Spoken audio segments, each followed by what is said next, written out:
I'll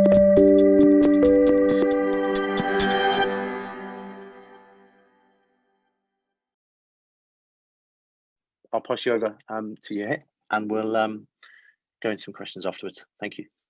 So, hello.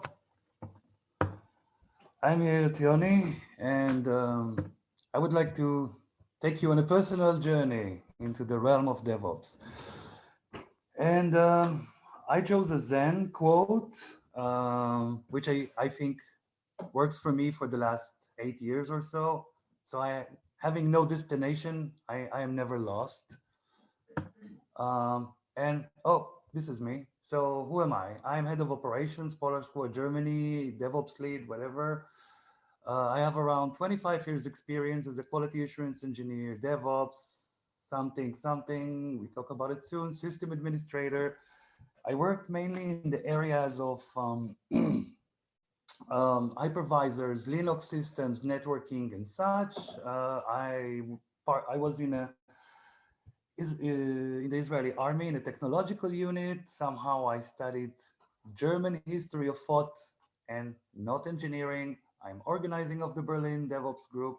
I make electronic music, and I have a Twitter account. Feel free to follow. I don't post so much. And as you can see, I have an 80s one-of-a-kind IBM logo t-shirt. Yes, that's me looking into the future.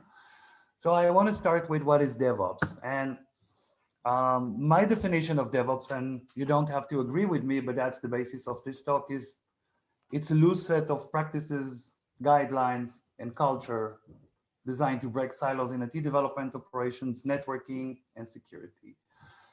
The idea is that we want to share and collaborate, and it's a movement. And why is it? Yeah.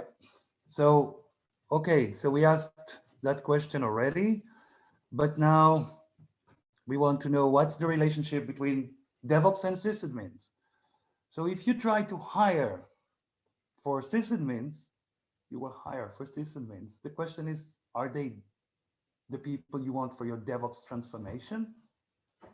And if you build a team and the team is a silo inside your organization, would you be able to break the silo, the other silos? I mean, you can do that, but it's not an easy task.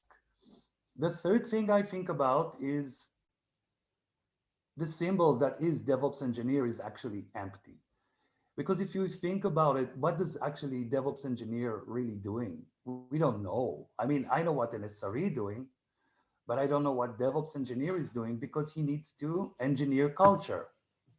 And that's a problem. So the first thing I want to say is that DevOps is not just being a sysadmin. And like I said before, looking for someone who is expert in AWS, GCP, and Docker, and Kubernetes, and all these tools is good, if that's what you need. But maybe there are other roles that make sense for your company, and they're not called DevOps engineer. Maybe you need a cloud architect, maybe you need a site reliability engineer, maybe an infrastructure, or maybe a system administrator. I don't know, but most likely you don't need a DevOps engineer. And now is another question that I always ask.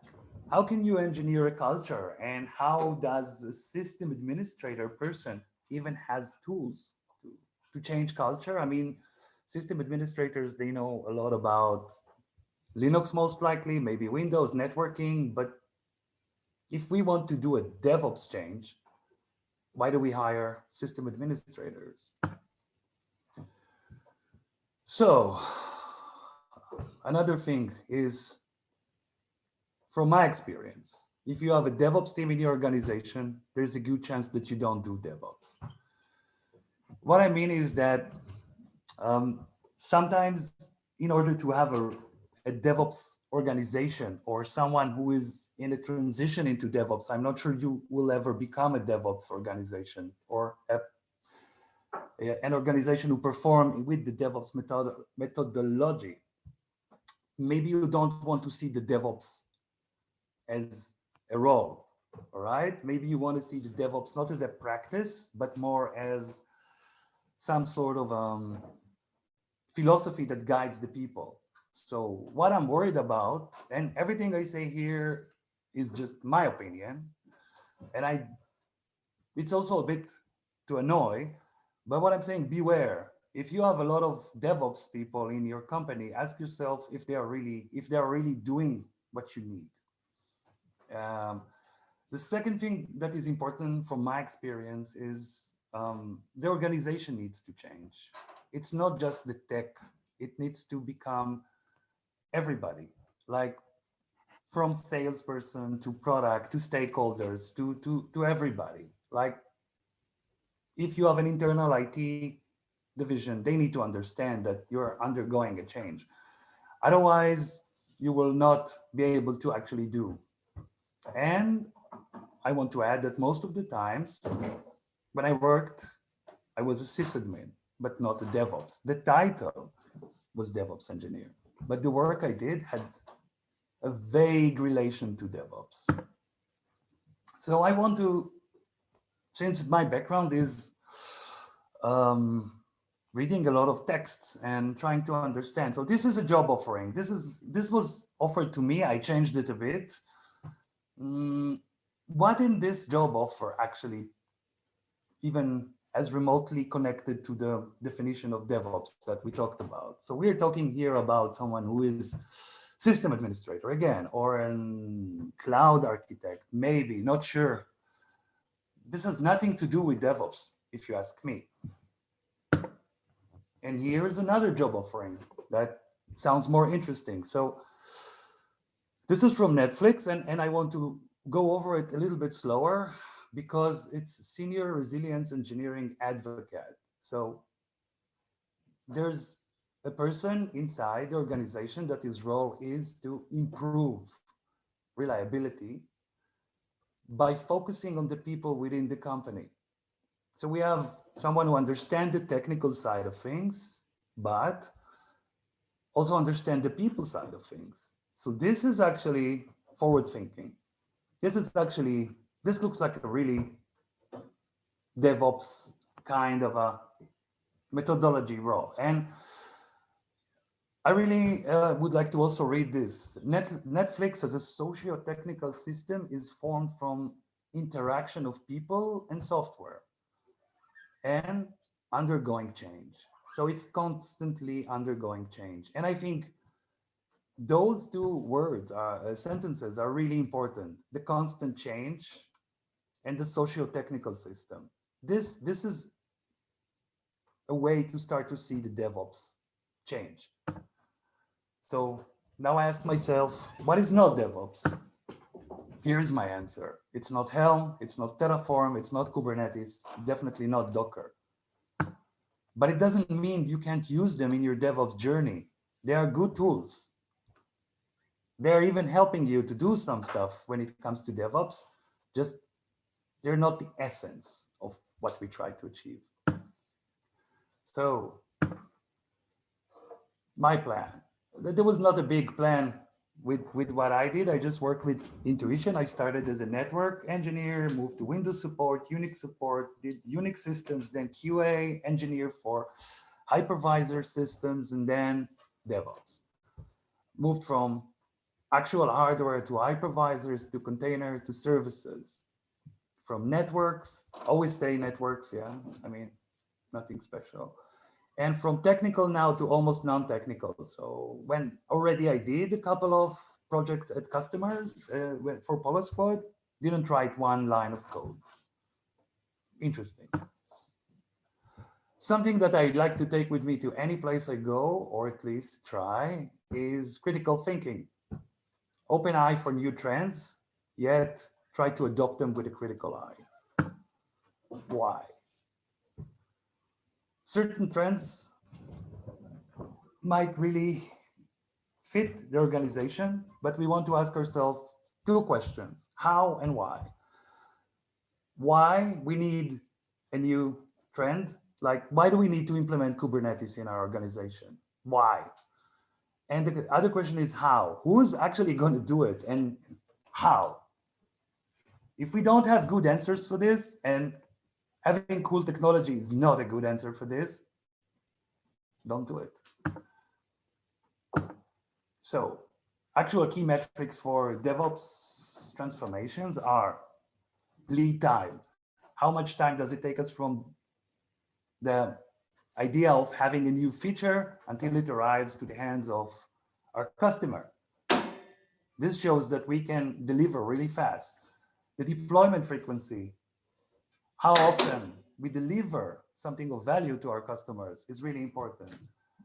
How well it takes us to repair the failed components is really important. And how much of our deployments actually are not failing or failing. Those are metrics that are interesting. This is actually the way you want to do the DevOps thing. And it's a team effort. So if everyone are not committed to the change, it would fail. This means that management needs to support the change. And there should be some hard questions asked before we go into that change. Asking, what do we try to achieve here? Cultural, technological change? What are we actually, how are we benefiting the business at all?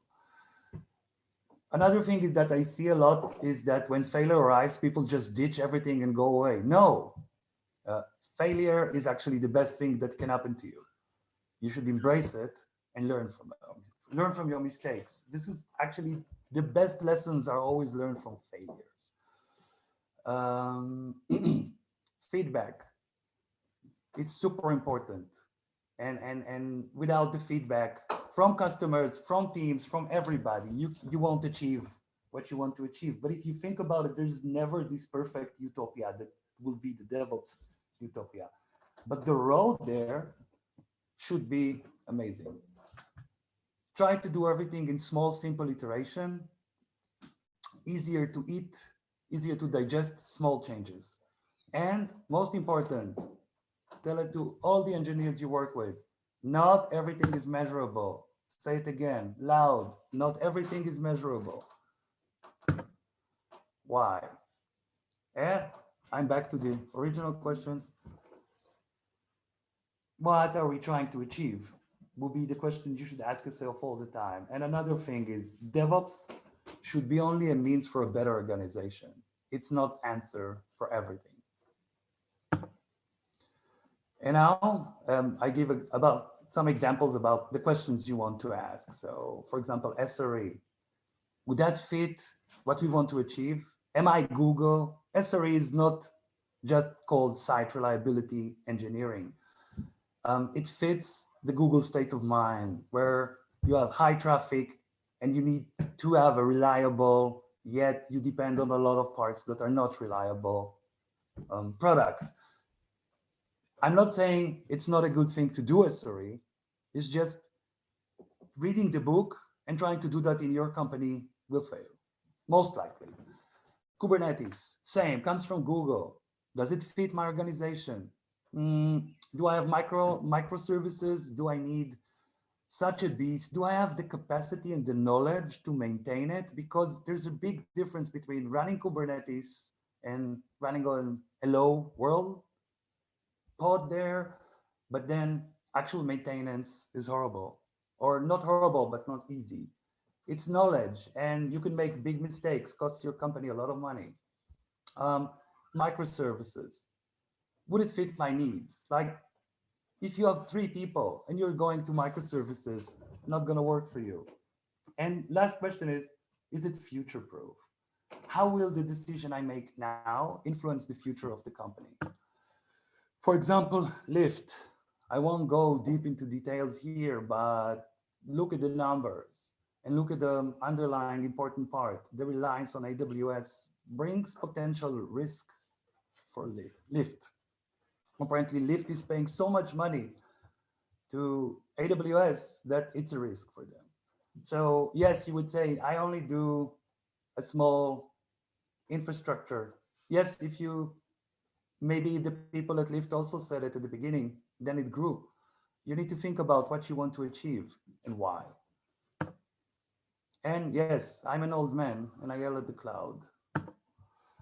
And the last thing I want to talk about is stuff that helped me stay on top of things for 25 years. So just go over it really fast. So concepts, not implementations. If you know C groups and namespaces and the Linux kernel, Kubernetes will be easier for you. If you know Linux OS, life is already better for you because maybe you don't need to do an SSH to machines, but if you would need, it would be good. You need to understand the concepts behind the CI/CD pipeline. What are we trying to achieve there? It's not just Jenkins doing stuff. What do we really want to achieve? And for example, when you do a monitoring, why did you use this monitoring tool? Why did you use Prometheus? And what are you actually trying to learn? And yeah, in simple words, I would say again, the fact that people use microservices doesn't mean you need to use microservices. And microservices can be exchanged to any word you want. And the last thing is, don't build things that are already built by someone else if you don't need them for specific use. Use stuff that is proven. Don't invent the databases like someplace I know. Use Postgres. Yes, that's it. So that concludes our presentations. Well, now been a few questions coming through throughout. So let's revert back and hopefully we can go to the panel and get some of these answered. So the first question is for you, Yair, following on from your presentation. It just says from Anonymous, where DevOps is moving, did SRE movement overtake it? So that's where is DevOps moving to, I think, and has SRE overtaken it? Okay, so SRE is older than the DevOps movement in a way. So SRE does not take over it. If you think about it in the logical conclusion, when you start building CI/CD pipelines and automation and doing the transformation, after some times, you would like to get the reliability and you would like to get the stability. So in a way, there's a logic when everything starts to be mostly automated. It's a conclusional step to move into SRE in a way. But I think it's like Google say in a way, SRE is a method that implements the DevOps methodology. But yet again, don't do things just because Google says so. Yeah, indeed. Okay, thank you for that. Right, we now have a question for the three of you. So common thread between all seems to be culture and community. What does that actually mean to you? What does it look like? And 3 things you do to create it. That's a question from Susan. Well, I could start. I mean, at the end of the day, we want to do stuff that is meaningful. We want to be happy about it. And we want to have a culture that helps us grow. So it really depended on things. For example, I could see, because I'm normally the external consultant to see things, how companies are doing. So a company that moved into the Kubernetes or really tried to move to Kubernetes, yet had no culture of working together, at the end failed doing that because there was no support from management.